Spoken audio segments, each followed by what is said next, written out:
Nagsalita na si Maine Mendoza kaugnay ng pagkakasangkot ngayon ng kanyang asawang si Congressman Arjo Atayde sa korupsyon ngayon sa flood control project scam. Sa ginanap na hearing kanina sa Senado, matapang na isiniwalat ni Curly Discaya na isa si Arjo Atayde sa kumubra ng kickback mula sa kanila na tumataginting na 10 hanggang 25% ng flood control project contracts na nakuha ng mga Discaya. Ilan sa kanila ay sina Kong Juan Carlos Arjo Atayde of Quezon City.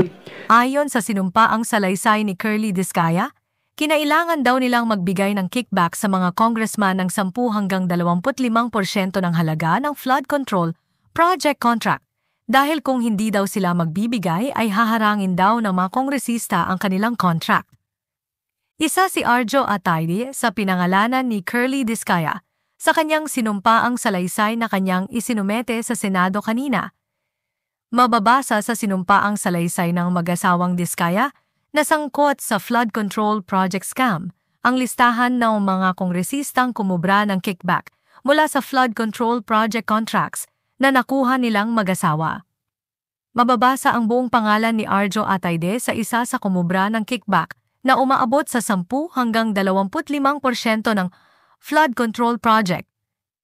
Nauna nang itinanggi ni Arjo Atayde ang akusasyon na ito laban sa kanya kung saan senya sa kanyang Instagram story ngayong hapon. Hindi daw ito totoo at wala daw siyang ugnayan sa kahit sinong kontraktor at hindi daw niya aabusuhin ang kanyang posisyon. Magsasampa daw siya ng kaso laban sa nandadawit ngayon sa kanya sa flood control project scam. Kaugnay nito nagsalita na rin si Maine Mendoza. Ipinagtanggol niya ang kanyang asawang si Arjo Atayde. Wala daw basehan ang mga alegasyon na ito laban sa kanyang asawa. Isa daw itong napaka-unfair para sa kanila. Teka lang muna, those are baseless allegations. Please refrain from throwing hate and personal attacks at him, including me and our family, until facts come out. I am with my husband in this. Wala siyang ginagawang masama sa loob. He has been doing his best to serve the people of his district in Quezon City since the beginning. I sincerely hope and pray that the people who are truly responsible will be held accountable and that innocent individuals be spared from this mess. Napaka-unfair.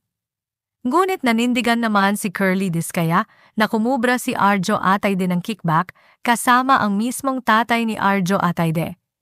Meron daw hawak na dokumento si Curly Discaya na makakapagpatunay nito. Kasi 16 million po yung pinababalik ko sa kanya. Nababalik mo sa kanya? Na klaseng chat ito? pera po. Bigay mo kay Congressman Atayde, ganun ba? At sa tatay po niya. Sa tatay niya? Opo.